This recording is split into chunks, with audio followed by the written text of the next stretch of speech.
It's a Wonderful Life, or The life you thought you missed was the one undoing you. George Bailey never wanted this life. That is not a flaw, it is the premise. From the beginning, George believes life is something that happens after escape. Bedford Falls is not home in his mind. It is a waiting room. And the ego is obsessed with waiting rooms because they keep hope tied to time. Later becomes a religion. Someday becomes a sedative. George's dream is movement, travel, bridges, buildings, and horizons that prove he mattered. But his actual function is different.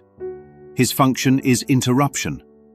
His function is staying when staying feels like dying. And that is why the story hurts, because it exposes the secret belief underneath so many decent lives. If I stay, I lose. A Course in Miracles would call that belief the ego's primary bargain. Give now, suffer now, then receive later. But the ego never truly intends peace. It intends a future where peace is always almost here. That is why George becomes the most dangerous kind of good man. The self-sacrificer who never questions sacrifice. Every noble delay becomes a brick in the wall of grievance, not because George is bad, because guilt always recruits virtue as camouflage.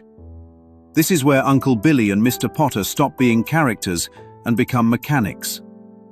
Uncle Billy is innocence without strategy, not stupidity, not irresponsibility, unguarded innocence. He moves through life the way a child moves through a room, assuming the room is safe because love should be normal. Billy does not anticipate attack. He does not calculate betrayal. He does not armor himself with suspicion. In Course terms, Billy symbolizes the part of the mind that has not learned to fear, which sounds holy until it meets a system built on lack.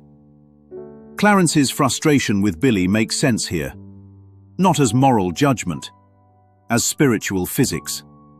Innocence can be true and still be unwise in form. A mind that does not believe in attack can still appear inside a world that does. And the world will interpret innocence as an opening. That opening is Potter. Potter is not merely the rich, mean guy. Potter is the ego's worldview made flesh. He is the philosophy of scarcity wearing a suit. He doesn't need to rage. He doesn't need to shout. He doesn't even need to chase. He waits. He watches. He recognizes fear the way a banker recognizes debt. And when the $8,000 appears in his hand, he doesn't steal it in the dramatic sense. He accepts it as if the universe paid him what it owed. That is the ego's favorite move, taking without feeling like it took. And that number is not small. It cannot be treated like a minor plot device. $8,000 in 1946 is roughly $150,000 to $160,000 in today's terms. That is not inconvenience. That is total financial annihilation. That is mortgage-level collapse. That is prison-level threat.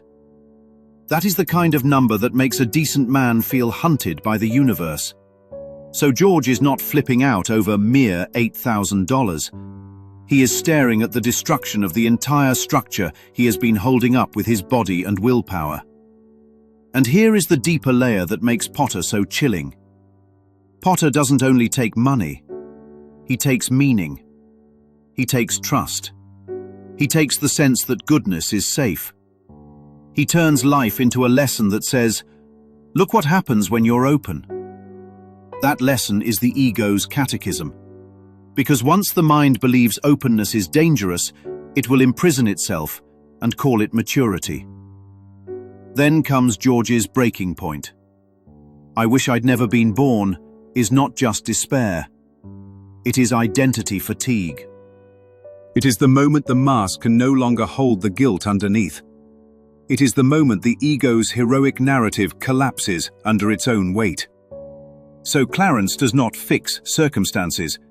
Clarence removes the self-concept. He doesn't punish George with an alternate world. He reveals what the world looks like when love is not functioning through the symbol called George Bailey. Pottersville is not a bad town. It is a town without joining. It is what you get when relationship becomes transaction, and transaction becomes the only language left.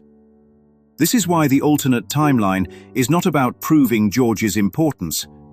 It is about revealing what love prevents quietly.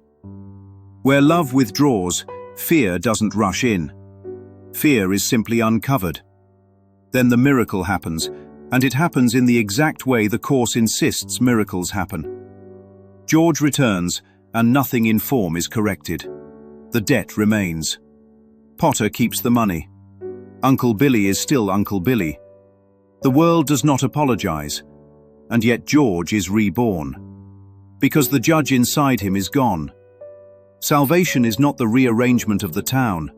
Salvation is the rearrangement of meaning. George's perception changes, and the same life becomes holy ground. Now the ending arrives, and this is the place you cried, because it's the place the mind remembers what it actually wants. The people don't come as financiers. They come as witnesses. They come as joining. They come as proof that love was present all along, even while George was busy measuring his life against fantasies. Each gift is small. Each gift is imperfect. Each gift is insufficient by itself. And together they become abundance, because unity is the only true multiplier. This is not charity. Charity can keep hierarchy intact.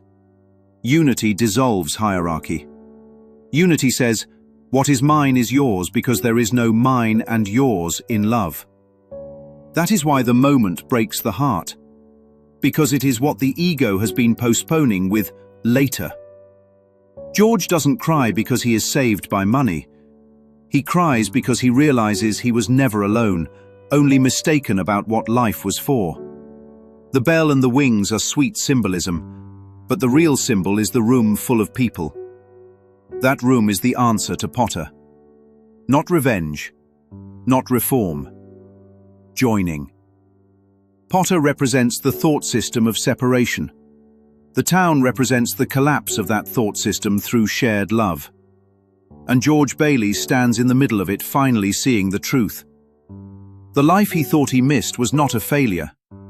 It was the classroom. It was the miracle. It was the undoing of the ego's bargain. Christmas in this story is not about what arrives. It is about what stops being resisted. And recognition is always enough.